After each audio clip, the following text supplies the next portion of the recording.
Hey, what's going on, guys? It's Modern, back with another episode of Road to the Top. We're still running the same old Weavile and Tapu Koko team we've ran the past few episodes. Just a little FYI because I know that, I'm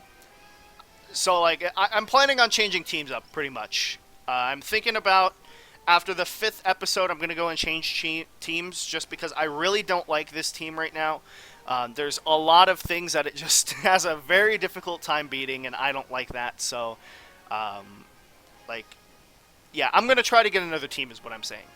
Um, at the very least, like, if I can't get it by then, if I can't get it by when the 6th episode is ready to come out or whatever, I will just keep on using this team. But hopefully, I can go and find something that's interesting that I want to go and use for the channel. If you guys have any suggestions, or like if you have a team ready that you want to give me or something, then I'll go and take a look. Oh, and hey, we're playing against Edu, also known as Santvi in-game. And they're running a pretty similar team to ours. They're running Tapu Koko, Gyarados, Porygon, Marowak, Tapu Lele, and Nihilego. So, very scary team. Nihilego is a very, very scary Pokemon to face just because it has a pretty good matchup against everything on my team. Yeah, I mean, like, it can one-hit KO Weavile, Tapu Koko, Gyarados. It can't one-hit KO Garchomp, just because I have Focus Sash, so even if he has Hidden Power Ice, he can't really do that. But, like, his entire team is super, super scary to face right here. So, I think Weavile Tapu Koko as a lead could probably work here just because they really cover a lot of different things that they can lead with. Like, honestly, I think this is the type of matchup where I might just bring all of my Pokemon. Or I might just bring the standard setup. Because, like, Celestial looks really good here, but Tapu Koko and Marowak are, like, really scary. And I think that if I can get set up with Gyarados, maybe, then that would put me in, like, a really good position. So maybe I should have led Weavile Gyarados, but I don't want to lead that against a Tapu Koko lead. Especially if they, like, try to be cheeky with it and go with Tapu Koko and then Tapu Lele in the back to block Fake Out. Alright, they're going to lead Tapu Koko Gyarados. So they did go for the cover all option, which is pretty interesting. I don't really blame them. It's a really solid lead on their side, and I'm just going to lead Weavile, Tapu Koko. And I think just straight off the bat, I can just go for Dazzling Gleams. Like, there's really nothing that punishes me for going Dazzling Gleams right here. So if I just go Fake Out into Gyarados, Dazzle, he can't do anything. Also worth noting that if he switches in his Marowak, then I'll get damage off, and if I win a speed tie with his Tapu Koko or something the next turn, then I will be in a good position, because I'll get the KO on his Tapu Koko, and if he has Marowak in, I can just KO that with Throat Chop. Because I believe after Dazzling Gleam damage, especially if I attack him again, then I don't even need... Actually, I'm intimidated. I was going to say, I do like 75%, so after Dazzling Gleam I should KO, but I just remembered I'm intimidated, so I can't. So yeah, Tapu Koko's going to protect. I wouldn't, like... Oh, okay. I was going to say, I don't believe he is going to protect with Gyarados there, but yeah, we're just going to get a Dazzling Gleam off. That's going to do a good chunk of damage to both of these right here.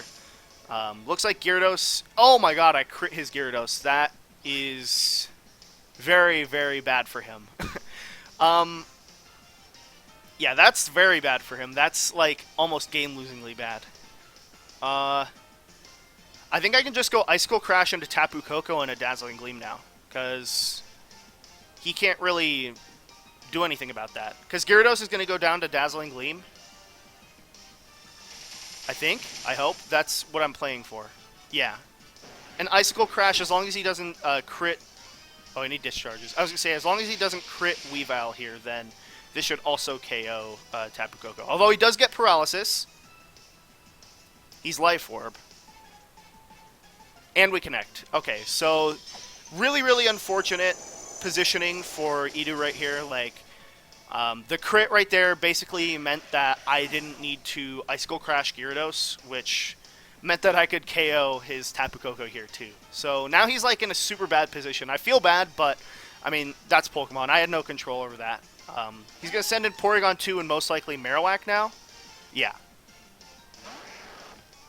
Yeah, and this is like a super good position because I have Garchomp and Gyarados. Gyarados can just sort of set up in front of these. And I think I'm just going to go for a Taunt and a Dazzling Gleam still. Yeah, because I have no reason to switch out either of my Pokemon. And Marowak protects too, so that's fine. And then depending on how fast Porygon is here, I might be able to outspeed it. Oh no, and I get paralyzed, so he's going to set up Trick Room. So that's actually like super scary, but same position. I definitely don't need to protect. Well, I can't protect with either of these. I shouldn't have to switch out or anything this turn.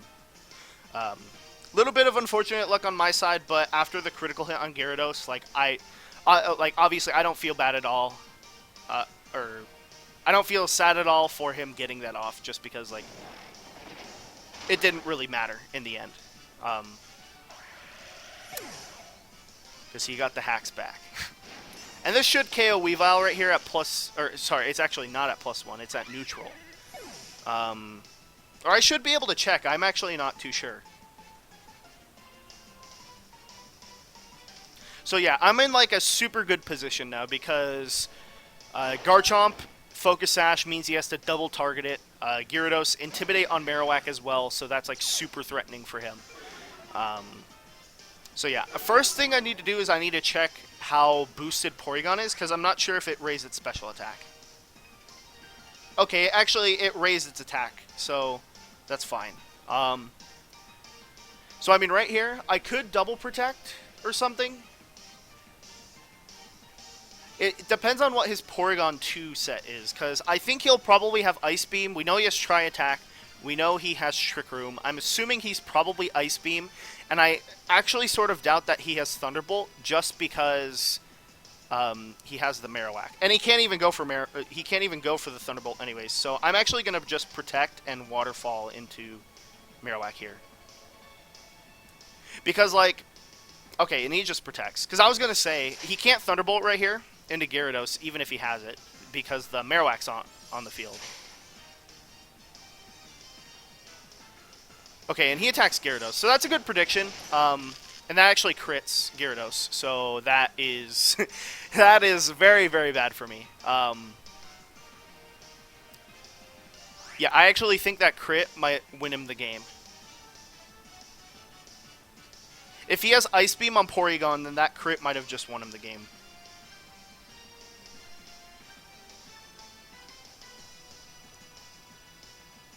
But you know what? I have to go for a risky prediction at this point because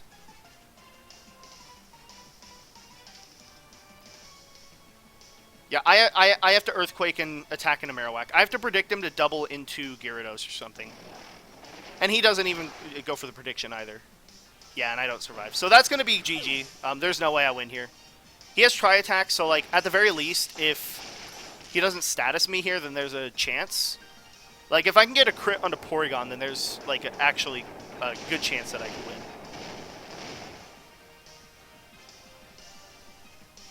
But yeah, that's GG. It's like I said, the critical hit right there put me in range of pretty much anything he had.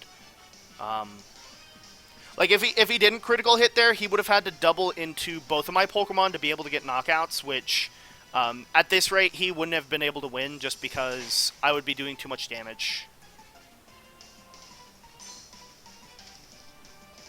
And he just goes for recover, so like that's not really a greedy play at all. Because Shadow Bone might have been able to pick up the knockout, and even if it didn't, he would just get the recover off. But yeah, there's nothing I can do now. I just forfeit because yeah, there's absolutely no way I can win now. Like if I had Rock Slide, I could probably flinch him, but I don't. I run Poison Jab, so yeah. And that was a pretty sucky game. Like both of us kept haxing each other out. Because the critical hit on the first turn was really, really bad for him. Like I'm not even going to like act like it was nothing. That critical hit was game changing. But in the end game right there, the paralysis on Weavile and the full paralysis the next turn meant that I couldn't taunt him for Trick Room, and then the critical hit on a Gyarados meant that he could KO me with Marowak. So yeah, we're just going to keep battling. We're going to do one more battle, of course. Down to 16-24, so we didn't lose too much, but losing points is always bad. Getting losses is also very bad. And losing to hacks is also, like, not fun. Like, I guarantee, like, if he didn't get the hacks, it would have just been hacks on my side, too, so I guess that's fair, but that was, like, super dumb, because both of us kept going back and forth. It's just that his hacks ended up single-handedly winning him the game. Mine just gave me a much greater chance of winning.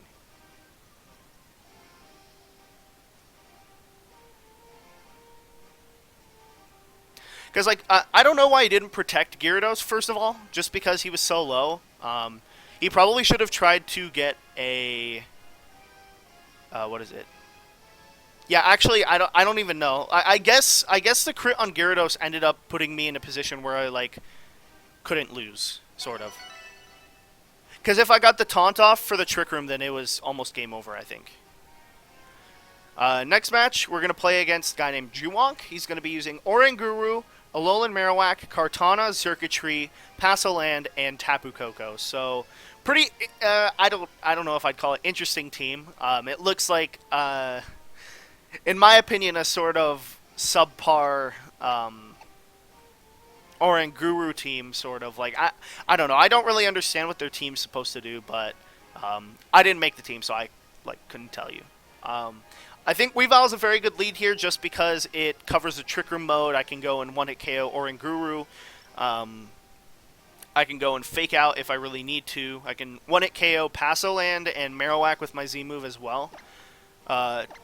Excuse me. Tapu Koko right here is also pretty good because it can 2-hit KO Kartana, Xurkitree, and their own Tapu Koko with Dazzling Gleam too. And I think Garchomp is also pretty good here, and I might just go with Gyarados, so probably going with the same exact setup again. Because I think this just covers all of my options, really. Like, Weavile Tapu Koko, it's like I said, I can 2-hit KO like half of his team, and Weavile can 1-hit KO the other half of the team. If he doesn't go for the Trick Room mode, then I can also just Fake Out this turn and go for like a Dazzling Gleam or something. And even if he has Kartana as a lead, I don't need to worry about it getting a KO. He actually leads Passoland and Marowak, though, so pretty scary lead.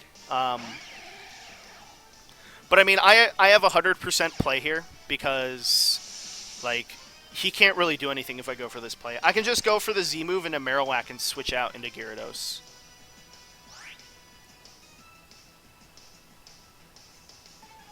Because even if he protects Marowak, he's going to get put into range of Throat Chop, and Gyarados doesn't mind going against Passoland here.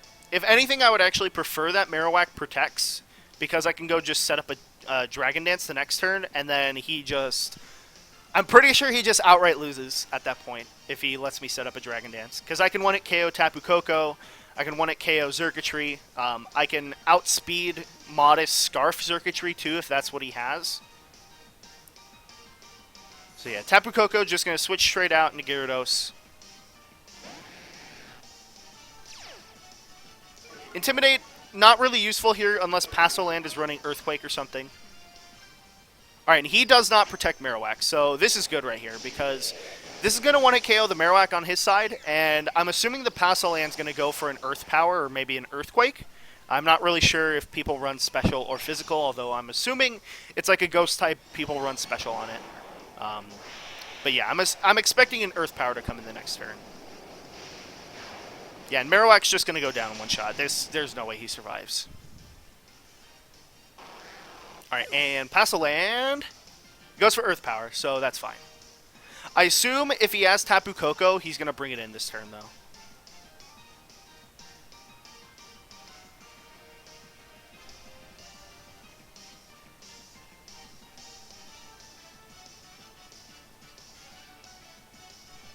Yeah, I think his only play is to bring in Tapu Koko. If he doesn't, then I don't see a way for him to win because both of my Pokemon are really good here.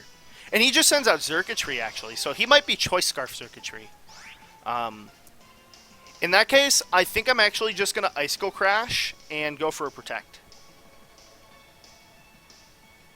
Because if he's Scarf and he goes for something like Discharge, then that protects my Gyarados, and it also means that I get damage off on Circuitry. But even more important, it means that I can scout for the item on it in the first place. So he's actually not Scarf Circuitry, so really good play on my side, I think, because he can't really one-hit KO Weavile here, maybe with a Thunderbolt.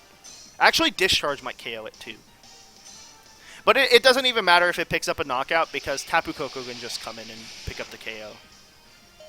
Yeah, and that doesn't KO at all. So, yeah, I think this match is pretty much won, barring if Pasoland can survive this waterfall. And actually, that would be a bad play. I'm going to go for Dragon Dance just to cover Tapu Koko switch in.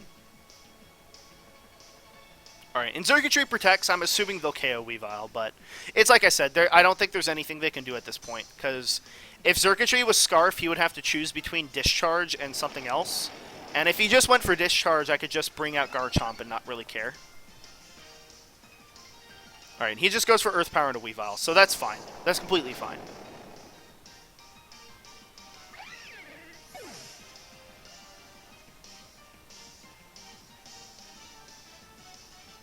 I just want to mention, these matches are going like super, super fast right now. I mean, I know exactly what plays I need to go for, and I've known what plays I need to go for in both of these matches. So I don't know. Maybe it's just because I've been practicing a bunch lately, so I know what to do with this team against certain matchups. But yeah, that sucked against Edu. That was like a really, really bad example of VGC. I am a disgrace. I'm joking, but like that match could have been way better because he's a great player, and like I was excited to see that I was playing against him. I know he's like, I believe he was first on the ladder for a little bit, but after that match, like that was dumb. Like both of us kept getting hacks, and I don't like when matches go down to that. Like, I'll say this probably more than once, but I like getting hacks because it makes me win. But I don't like it at the same time because I don't like winning just because of hacks. Unfortunately, though, that's Pokemon because... oh my god, he Scarfed Tapu Koko. Okay, that's fine, though, because he's locked into Discharge and I have Garchomp. And Tapu Koko. Okay, yeah, and he's going to do, like, no damage now. Alrighty, so, yeah, like I said, these have been some super quick matches. It feels like every single day my matches are getting faster. Maybe it's, like I said, maybe I just know exactly what I need to go for. Maybe it's the people I'm playing against just have, like, slightly worse teams, or like, I don't know, things that have been making the matches go really fast. But yeah, so we're going to get a win here. Pretty nice. It sucks that we lost the last one because I think we actually had a really good chance to win. Especially since, like, even if we didn't get the crit on the first turn, we were still in a very good position the second turn regardless. But yeah, like, we're going to end this episode 1-1, so... it's at least decent. We're staying in the same spot. I'd like to get up on the ladder, but it's like I said, I really want to get a new team just because I don't like how this team works. I feel there's a lot of different teams and different Pokemon that just check it way too well. So yeah, I'm just going to reiterate on what I said at the beginning. I want to try to get a new team for the 6th episode and beyond. And then after that, like, I'll use whatever team I run at regionals and stuff like that. And yeah, that's going to be the end of the episode, guys. I know it was a pretty quick episode, but thanks for watching. If you enjoyed it, please go and make sure you leave a like. It helps me out a lot. Thank you guys, by the way, thank you guys out so much for your support. We almost have 500 views on the first road to the top of the season, and the other ones, just all of them so far, have had a lot of positive response. So thank you a lot, guys. But like I said, if you enjoyed it and if you keep enjoying these, please go and leave a like because it continues to help me out a lot. It makes this a lot easier to do knowing that I'm doing it right. And if you want to keep up with all my content as we head towards the future, make sure to check out my social media and hit subscribe. I'm ModernGamer. Thanks for watching, guys.